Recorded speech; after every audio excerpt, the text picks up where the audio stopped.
These photos will destroy you." Diana's voice dripped with satisfaction as she waved a manila envelope in my face. "The judge won't let an abusive mother keep her children." I stood in my kitchen, gripping the counter to steady myself as my stepmother's words sank in. My name is Emma Mitchell, and at 34, I was watching my worst nightmare unfold. "What photos?" I managed to ask, my voice steadier than I felt. Diana's perfectly painted lips curved into a cruel smile. "Oh, just some evidence of those bruises you've been inflicting on Sophie and Max. Very convincing ones, I might add." She pulled out several photographs, spreading them across my kitchen counter like a twisted art display. My heart stopped. The photos showed my children, Sophie, 8, and Max, 6, with what appeared to be bruises and marks on their arms and legs. But I knew I hadn't caused them because they didn't exist. "This is insane," I said, picking up one of the photos.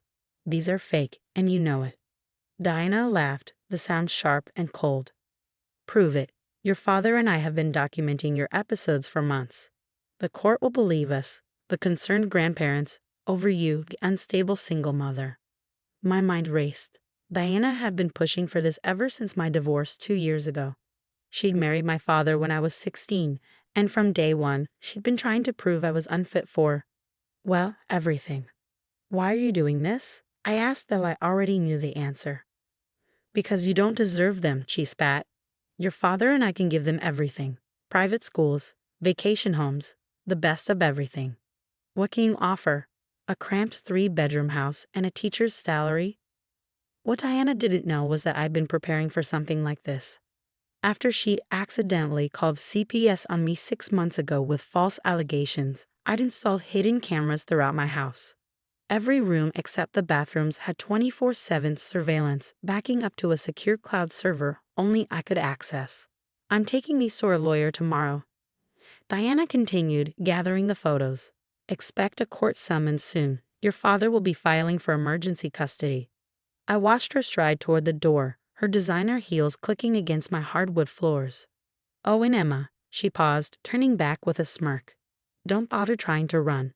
We've already spoken to the police about our concerns." After she left, I sank into a kitchen chair, my hands shaking as I pulled out my phone. I clicked on the hidden camera app, rewinding to an hour ago. There was Diana entering my house while I was at the grocery store.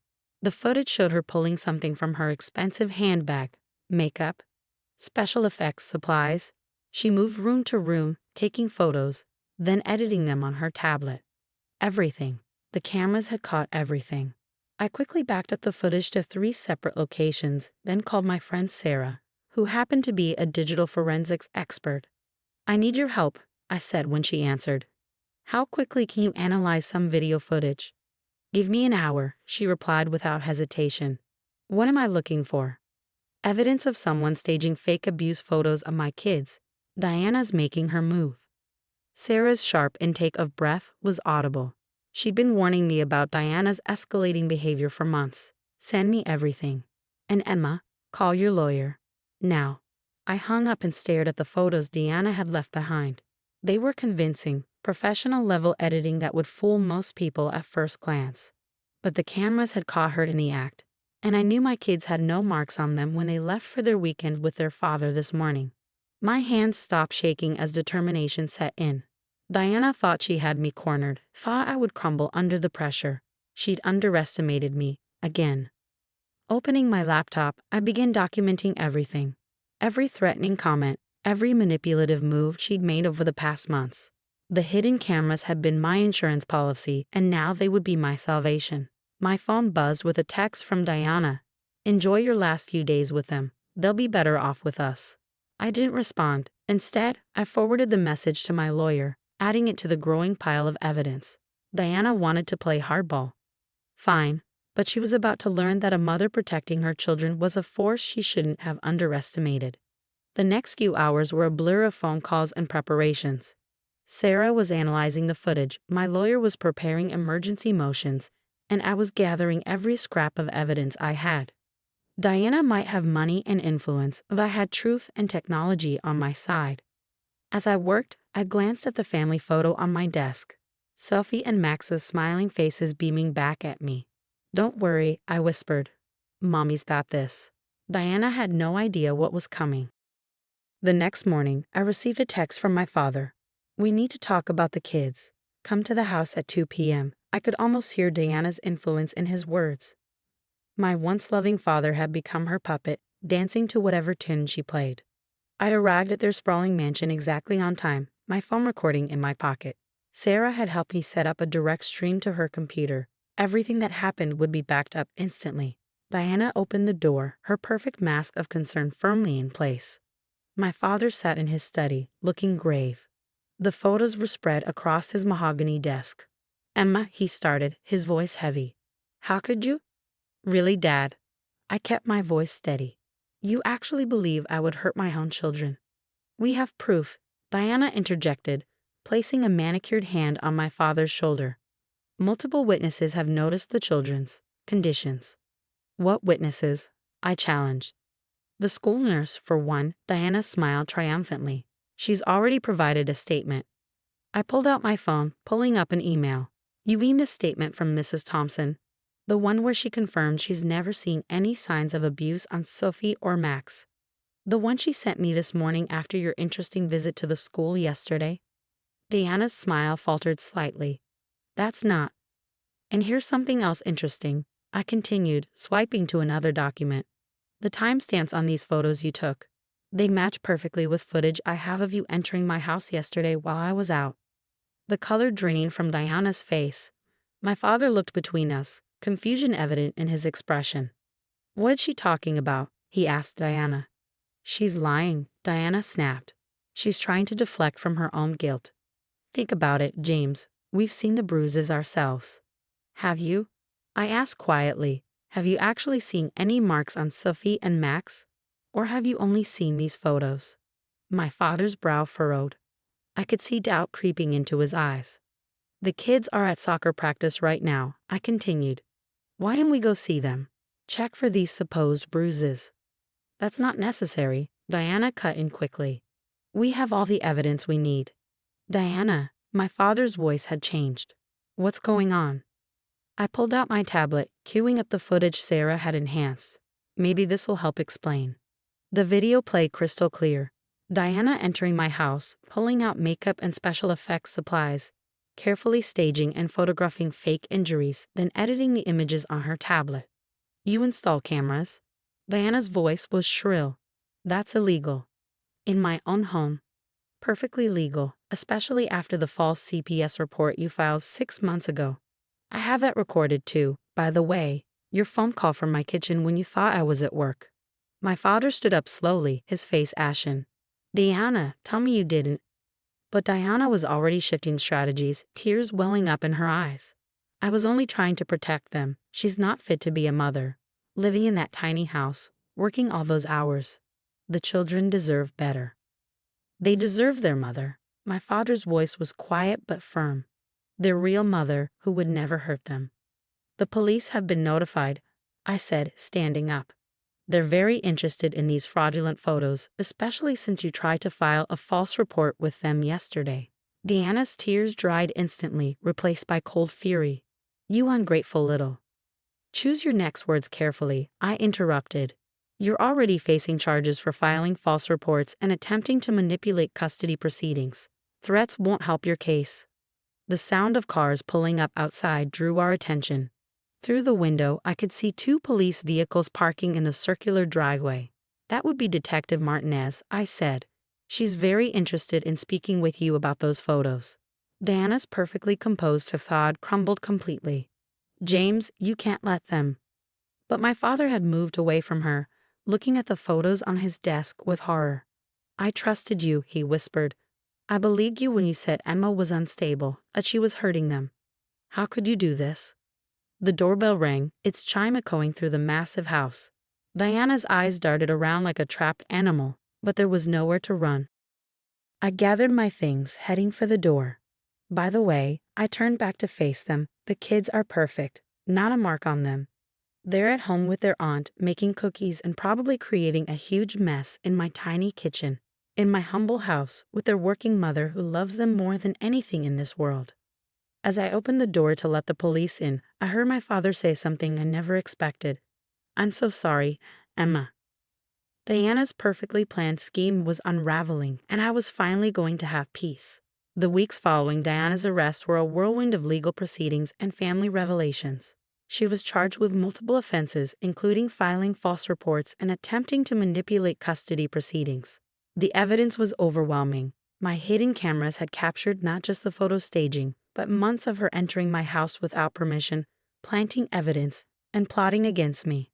My father, finally seeing Diana's true colors, filed for divorce. He came to my house one evening, looking older than I'd ever seen him. I should have seen it sooner, he said, sitting at my kitchen table while Sophie and Max played in the backyard. All those years she was poisoning me against you, and I let her. I handed him a cup of coffee, watching my children through the window. Why did you believe her, Dad? Did you really think I could hurt them? He stared into his cup, shame evident on his face. She was convincing, started small, pointing out things I'd never noticed before. A bruise from soccer became suspicious. A tired day at school became neglect. Before I knew it, I was seeing everything through her lens. The sound of children's laughter drifted in from outside.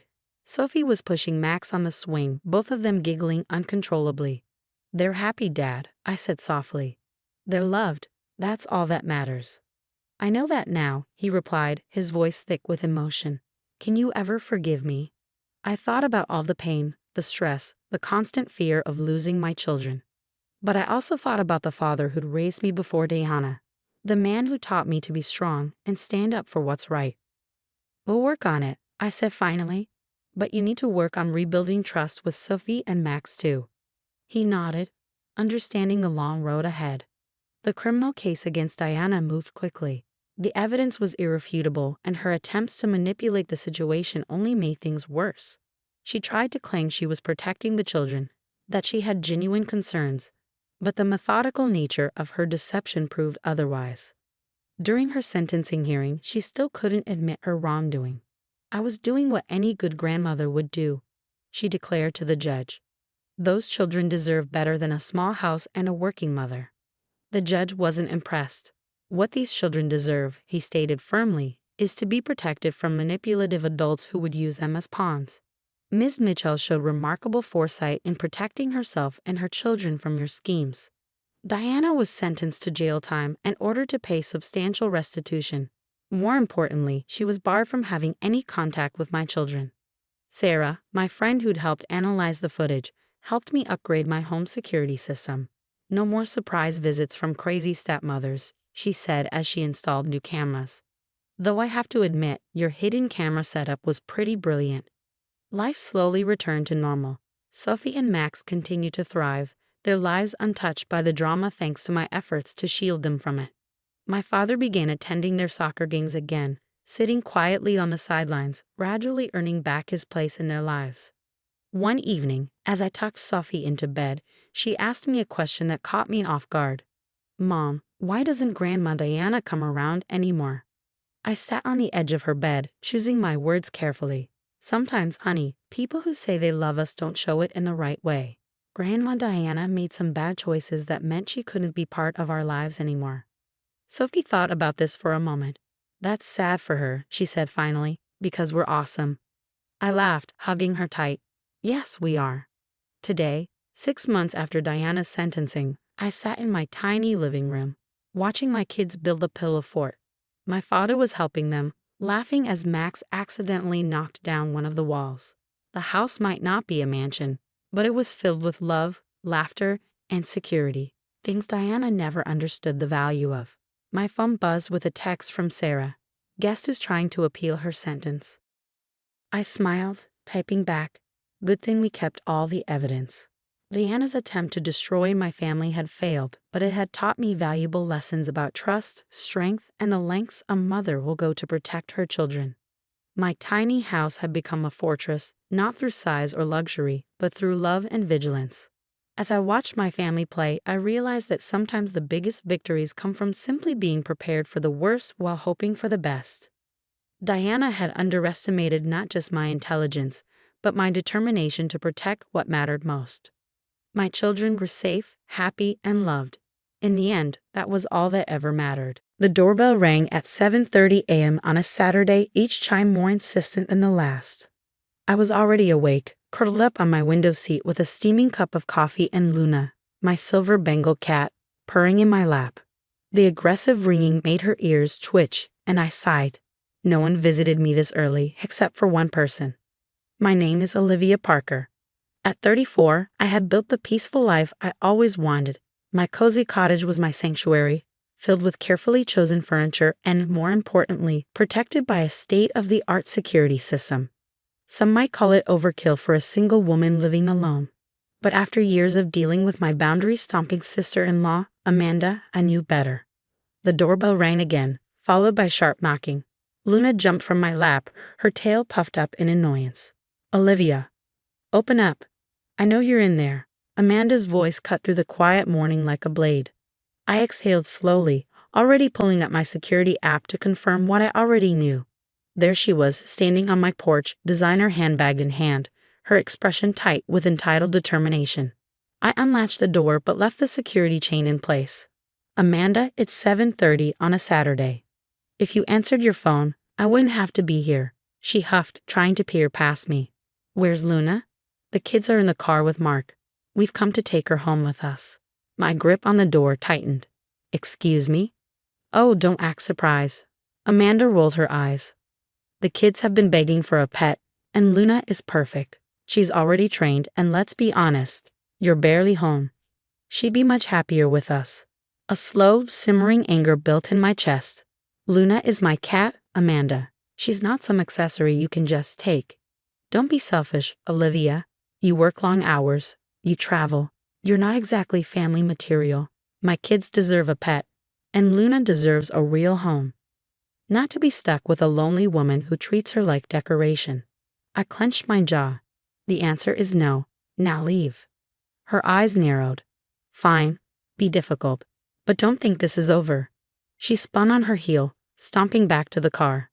I shut the door and locked it, my hands trembling. Luna wove between my legs, sensing my tension. I had rescued her 3 years ago, and she was my constant companion.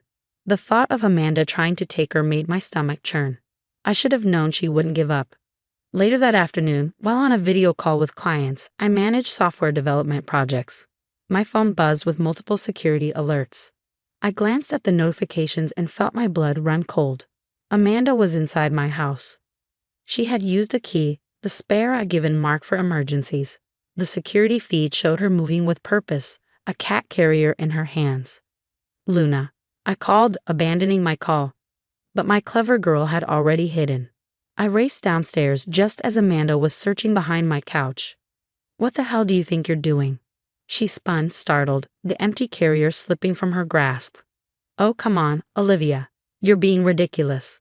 Luna would be so much happier with us. My kids are crying because of you."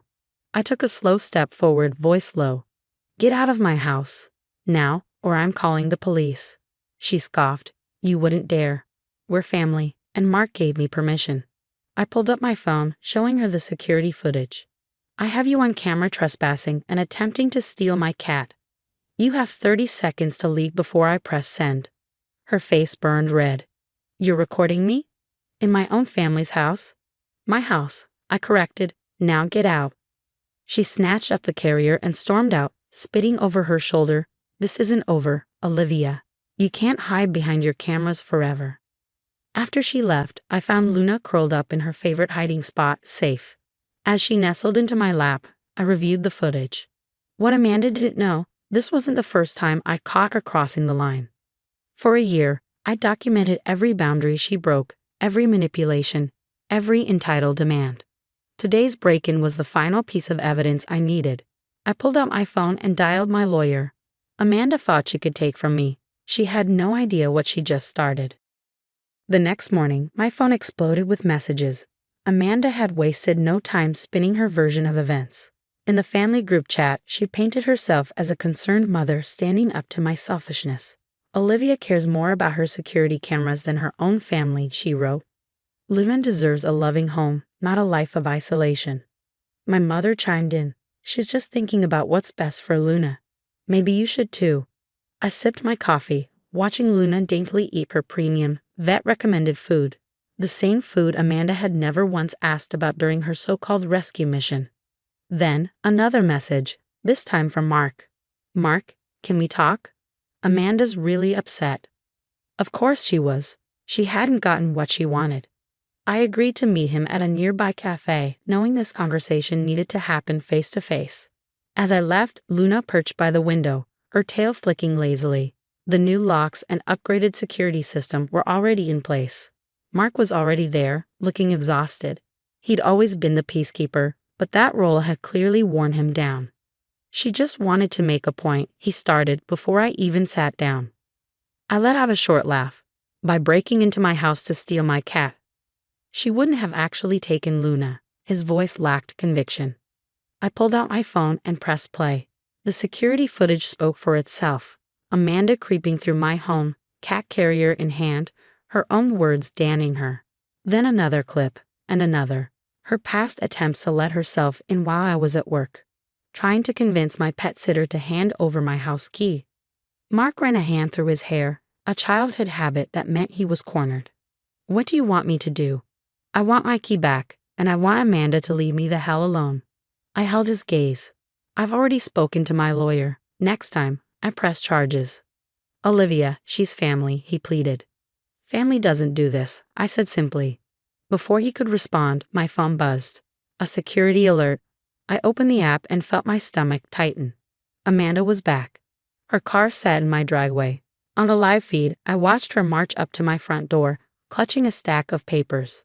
Mark's phone dinged. He glanced at it and paled. She called animal control, he muttered. She's claiming you're neglecting Luna. I smiled, and Mark visibly tensed. He knew that smile. You know what's great about high-end security cameras? I said, grabbing my bag. Crystal clear audio, every conversation, every lie. By the time I got home, Amanda was pounding on my door. I know you're in there, she screeched. Animal control is on their way. They'll see how you keep that poor cat locked up alone all day. I stepped out of my car and strolled past her, calm and collected. Perfect timing, I said. Would you like to come inside and wait for them? I have quite the presentation prepared. Amanda faltered, something in my tone finally cutting through her arrogance. What are you talking about? Oh, just some footage of you admitting Luna is well cared for while trying to steal her. Or the part where you used a stolen key to break into my house. Maybe they'd like to see how you tried to manipulate my pet sitter. Her face turned red. You're bluffing. I opened my front door, and Luna trotted out, sleek and healthy, her new collar camera glinting in the light. Want to bet on that? I asked quietly, because I have a feeling the local news would love this story. Amanda's hands tightened around her flimsy complaint. A car with official markings turned onto my street. Last chance, I said, stepping aside. Walk away now, leave Luna and me alone, and this stays between us. Or we can let animal control and law enforcement review everything. She trembled with rage, her mouth opening, then closing. Finally, she turned, storming back to her car just as the animal control officer stepped out. Some people only learn the hard way. Amanda had just learned that underestimating me was her biggest mistake. The animal control officer, a no-nonsense woman named Officer Martinez, surveyed the situation with a practiced eye. She took in Amanda's crumpled complaint forms, my calm demeanor, and Luna lounging lazily on her cat tree, utterly unbothered. I understand there's a concern about pet welfare, she asked, her tone neutral but firm. Before Amanda could launch into whatever story she'd rehearsed, I stepped forward. Yes, officer. I'd like to report an attempted pet theft and ongoing harassment. I have extensive documentation, including security footage, vet records, and statements from my pet sitter. Would you like to review them? Amanda's self-righteous fury faltered, shifting into something closer to panic. I was just leaving, she muttered, inching backward. Ma'am, Officer Martinez said sharply, I'll need both sides of the story. Stay right here. Inside, I pulled up my security footage on the TV, while Luna stretched luxuriously on her perch. As Officer Martinez watched the clips, Amanda sneaking through my house, key in hand, whispering to herself about finally taking Luna home. Her expression hardened. And here are Luna's vet records, I said, scrolling through them on my tablet. She's been with me since she was a kitten. Regular checkups, vaccinations, even dental cleanings. You're welcome to verify with Dr. Thompson at Valley View Veterinary. Officer Martinez flipped through my documentation before turning to Amanda. Ma'am, did you enter this home without permission? Amanda's hands twisted in her lap. It was a family key, she mumbled. For emergencies.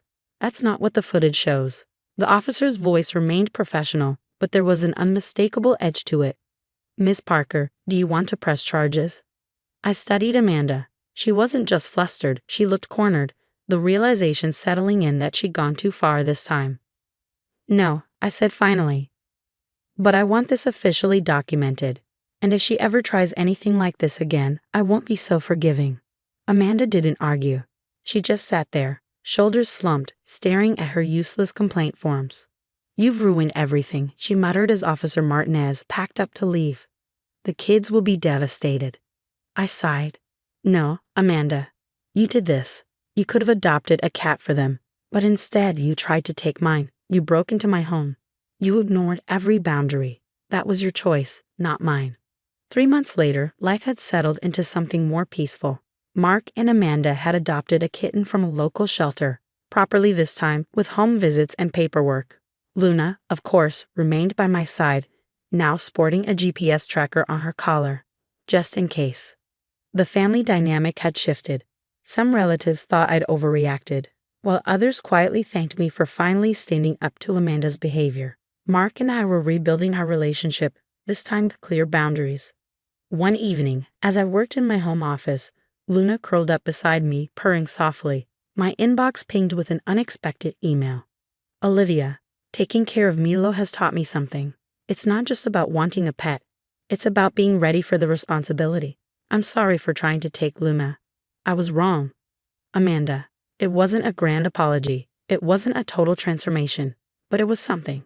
I ran a hand over Luna's fur, scratching behind her ears just the way she liked.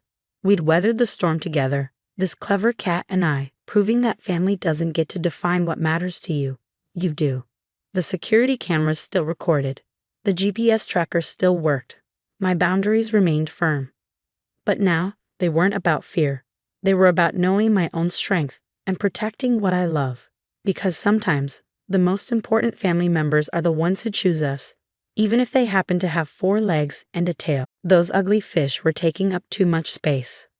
The words crackled through my phone speaker as I stared at the security alert on my iPad, watching in horror. My sister-in-law, Amanda, was dumping gallon after gallon of bleach into my koi pond. I was helpless, stuck thousands of miles away at a fish breeding symposium in Japan, while she destroyed everything I had spent my life building. My name is Olivia Parker. At 35, I own one of the most prestigious koi collections in North America. What Amanda was poisoning wasn't just a pond. It was my life's work, housing champion bloodline koi worth more than most luxury cars. They're just big goldfish anyway. Amanda sneered on the security feed, her designer purse swinging as she emptied another container. This space would make a perfect splash pad for my kids. I dialed Michael, my groundskeeper. Emergency at the pond. Amanda's dumping bleach. Get there now. On my way, he said instantly. Should I call the police? Yes, I replied, forcing my voice steady. And start the emergency water exchange system. Those fish are worth millions. A text from Amanda popped up as I hung up. Did some cleaning while you're away. You can thank me later. I took a slow breath, fury simmering beneath my skin. This wasn't new. From the moment my brother James married Amanda 3 years ago, she had resented my success. A former beauty queen with expensive tastes, she had tried, and failed, to compete socially. But you can't buy the reputation I had built through years of dedication. I switched camera views, watching Michael rush to activate the emergency protocols. We'd installed them after a previous accident, when Amanda's kids had thrown rocks at my prize koi. That time, she had laughed it off. This time, there would be no laughing it off. I called James. Your wife just poisoned millions of dollars worth of koi, I said when he picked up. It's all on video. Liv, I'm sure there's been a misunderstanding, he said, using the same placating tone he always did. She probably thought she was helping. Helping? I cut him off. She literally said she wanted my pond gone for a splash pad. The police are on their way. The police? His voice rose. Come on, they're just fish. I let out a sharp laugh. James, Emperor alone is worth more than Amanda's car. This isn't a family dispute. It's a crime. On the security feed, police cars pulled into my driveway. Amanda turned, startled, as officers approached her. She didn't look so smug now. "Mrs. Davidson," one officer said, "we need to talk about what you just poured into this pond." "It's just bleach," she huffed, arms crossed. "My sister-in-law keeps these ugly fish here, and honestly, they're a health hazard." I was doing her a favor. I switched cameras again. Michael and his team were working frantically, but I could already see several koi floating motionless. My throat tightened. These weren't just expensive fish, they were living art. Emperor's bloodline traced back 6 generations to champion koi in Japan. His offspring alone were worth tens of thousands. Amanda hadn't just killed fish, she had erased a legacy. My phone buzzed. A text from James. "Please don't do this. We can work something out as a family." I thought about every time I had let Amanda's antics slide. The accidental damage, the snide remarks, the attempts to undermine my work, and every time James had asked me to let it go. "Not this time." "No," I typed back. "Not this time." Michael's next update hit like a gut punch. 4 dead so far. Emperor's still hanging on. Vet's here. I clenched my jaw, watching Amanda argue with the police. "Do you even know who I am? This is ridiculous. They're just fish. If anything, she should be thanking me." A new alert popped up. Photos from Michael documenting the damage. Dead koi, their vibrant colors dulled, floating lifelessly in the poisoned water. Each image was another nail in Amanda's coffin. "Make sure everything's documented," I texted back. "Every fish, every water test, every second of footage." Then my phone rang. The president of the North American Koi Association. "Olivia, this is a disaster," he said. "Those bloodlines. Do you need me to contact our lawyers?" "Yes," I replied without hesitation. "I want the full weight of the association behind this. She needs to understand exactly what she's done." On the security feed, Amanda was still protesting as officers led her away from my pond. "You can't arrest me over some fish." Oh, but they could, and they would. What Amanda had never realized was that champion koi weren't just fish. They were legally recognized assets, like fine art or racehorses, and she had just destroyed millions of dollars worth of them. On camera. I booked the next flight home, my hands steady as I packed my bags. Years of dealing with Amanda had taught me to be prepared. Security cameras, emergency protocols, documentation. She thought she was finally putting me in my place. She had no idea what was coming. As my taxi pulled away, one last update came in from Michael. "Emperor's fighting, but it doesn't look good. The others. I'm sorry, Olivia." I stared out at the Tokyo skyline, my jaw set. Amanda had just learned the first rule of messing with my koi. I documented everything. Soon, she'd learn the second rule. I protected what was mine, and heaven help anyone who tried to destroy it.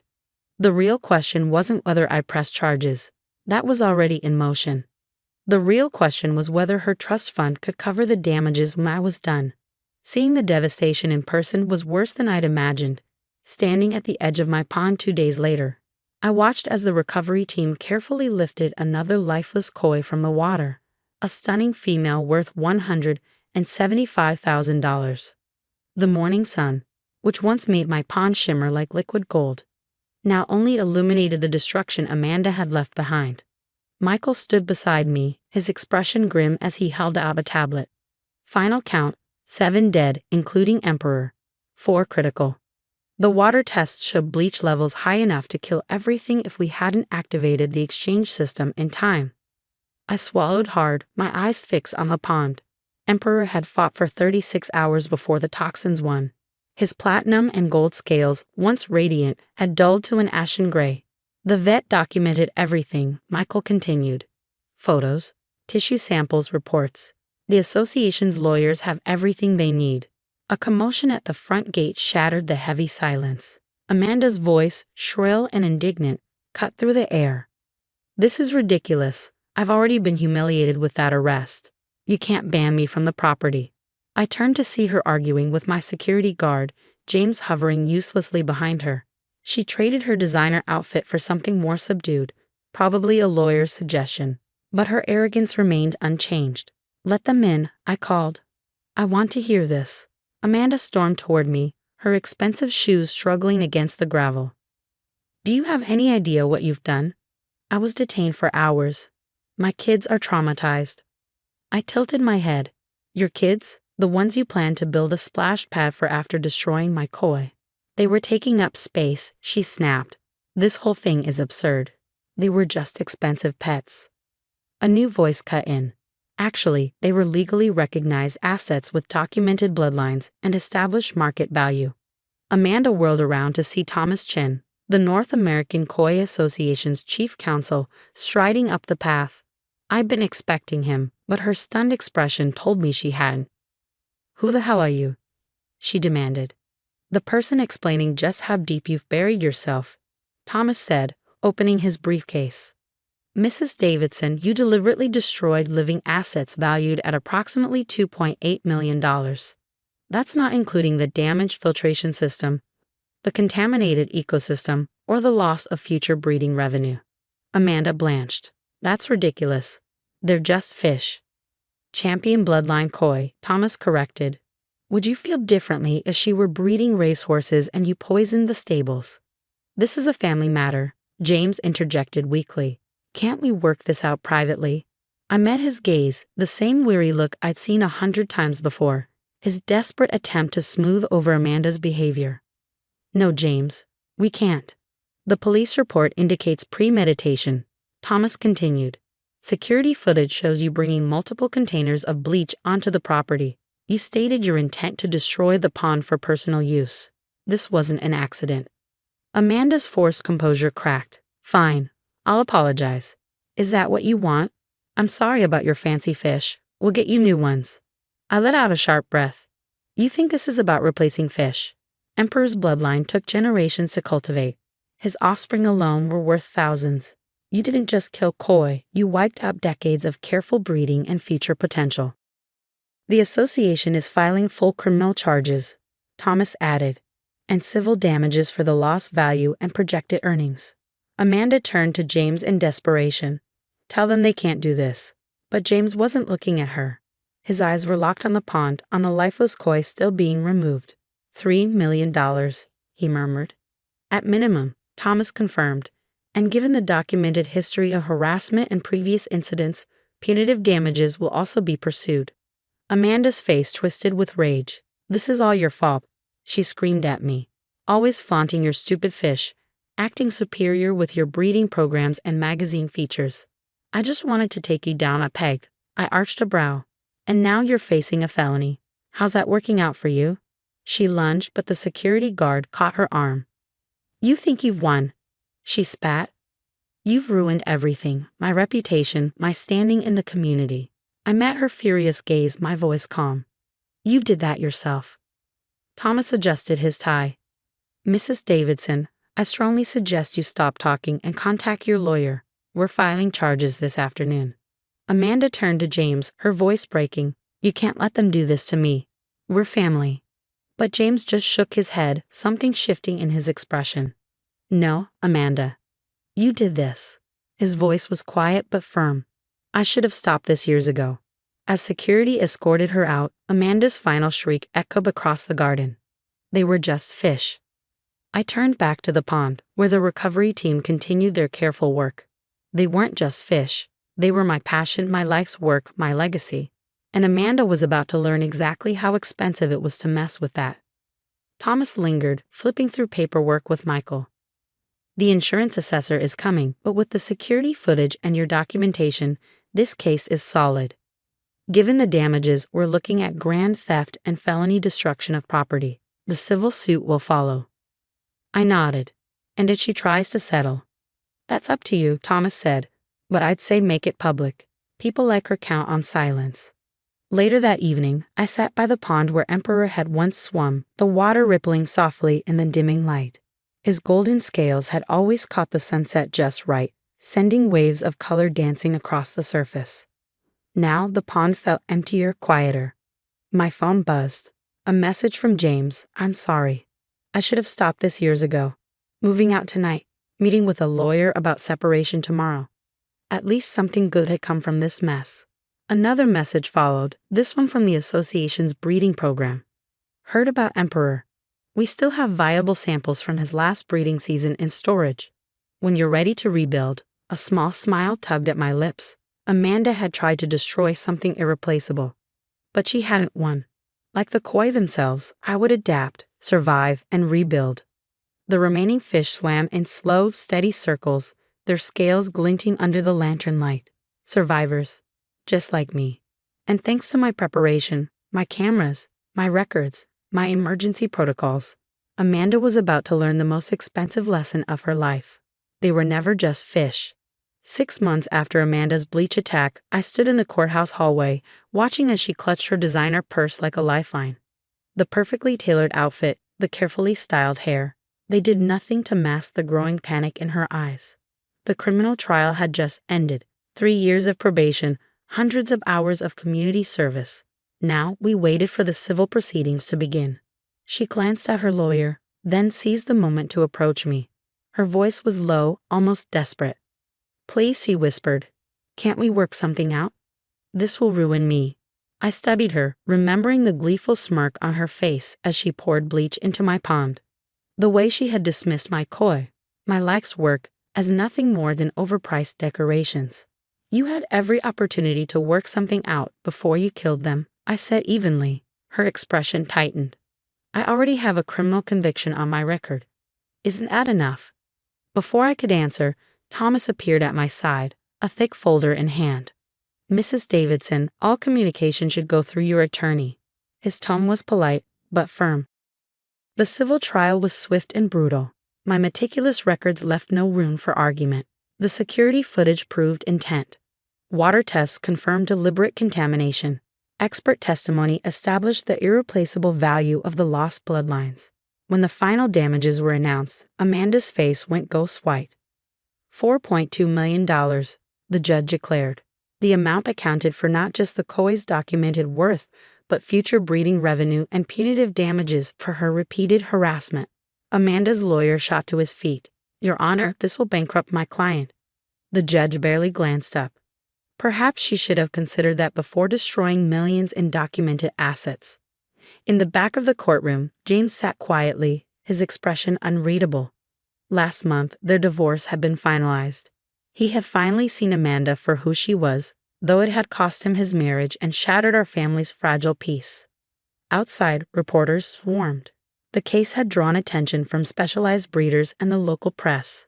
Amanda shoved past them, ignoring shouted questions about whether her trust fund could cover the damages. Thomas stayed beside me, lowering his voice. The fund isn't enough. We'll pursue her other assets. I nodded. I took no pleasure in Amanda's financial collapse. This had never been about money. It was about consequences. 1 year later, my pond looked different, but it was whole again. New koi swam through the crystal-clear water, their movements graceful and unhurried. Some bore Emperor's markings, his bloodline preserved through stored samples. The security system remained upgraded and reinforced. Trust, once broken, required eternal vigilance. Amanda had moved away, forced to sell her home to pay part of the judgment. James, healing in his own way, sometimes visited. He stood beside me one evening, watching a young koi with Emperor's signature gold pattern glide beneath the surface. They're beautiful, he murmured. I never really got it before. These aren't just fish, they're living art. I smiled, watching the koi weave through the water. Some things have to be destroyed before people understand their true value. My phone buzzed. A message from the Koi Association. Emperor's last offspring just won grand champion at an international show. His legacy lived on. As I stood by the pond, the setting sun casting rippling gold across the water, I felt an undeniable sense of peace. Amanda had set out to punish me, to tear down what I had built. But in the end, all she had done was reveal the truth for everyone to see. Her pettiness, my resilience, and the undeniable lesson that some things, like beauty, like justice, are worth protecting. The koi continued their slow, hypnotic dance, unbothered by the human chaos they had inadvertently exposed. In their silent elegance, they had taught us all a lesson about the true cost of spite and the power of survival. They looked miserable in those cages, like tiny prisoners.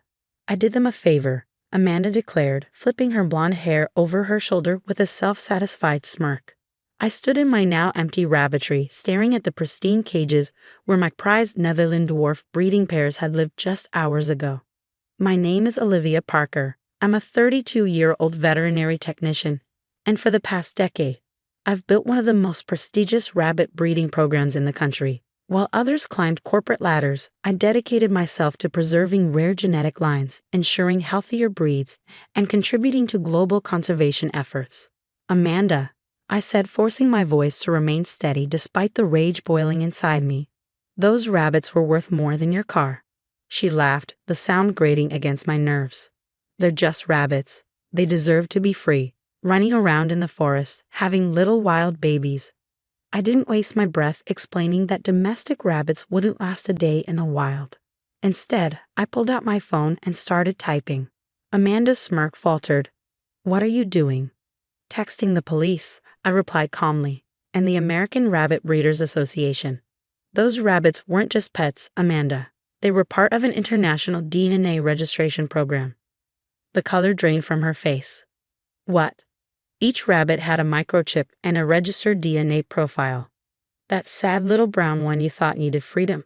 She's one of only 50 purebred silver martins left in the world. I turned my screen toward her, displaying the official registration records. Amanda's mouth opened and closed like a fish gasping for air. But I was helping them. The police will be here soon, I continued, still typing. They take theft of registered breeding stock very seriously, especially when those animals are part of an endangered species preservation program. She grabbed my arm, desperation replacing her earlier smugness. You can't call the police. I'm family. I calmly removed her hand. Family doesn't destroy a decade of breeding work because they think they know better than actual experts. The truth was, I had been prepared for this. Ever since Amanda and my brother moved in next door 3 months ago, she had made her disdain for my cruel breeding program abundantly clear. She ignored every explanation about genetic preservation, preferring to see me as some kind of villainous jailer. But what she didn't know, each of my rabbits wasn't just microchipped. They also had tiny GPS trackers. I already knew exactly where she had dumped them in the nearby state forest. My rescue team was unreeled. It's not theft, she shrieked, her voice rising in pitch. I was being kind. They're better off in nature. I pulled up another document. See this? It's the estimated market value of my breeding stock. Those 24 rabbits you freed are worth approximately $380,000. Amanda swayed on her feet. That's impossible. They're just rabbits. They're not just anything, I snapped, my patience finally cracking. They're the product of decades of selective breeding. Some of those bloodlines go back over a century. Their DNA is critical for maintaining healthy domestic rabbit populations worldwide. Headlights swept across the driveway, followed by the crunch of tires. The local police and my rescue team had arrived. Amanda started to cry, big, theatrical tears that had always been her go-to tactic. Please, she whimpered. Mark is going to kill me. My brother had always enabled her self-righteous behavior, but this time, she had crossed a line even he couldn't ignore. The front door opened and multiple sets of footsteps echoed through the house. Miss Parker. A familiar voice called. In here, I answered. Officer Martinez stepped into the rabbitry, accompanied by my rescue team coordinator. I nodded toward the corner security camera. You'll want to check the footage. It captured everything. Amanda's fake tears stopped abruptly. Security footage? I gave her a tight smile. I run an internationally registered breeding program, Amanda. Of course, I have security cameras. As the officers photographed the empty cages and took her statement, I turned to my rescue team. The GPS trackers show they're all within a 2-mile radius. If we move fast, we can find them before nightfall. Amanda stood frozen, watching as her perfect plan unraveled in real time. She had expected praise for her misguided rescue.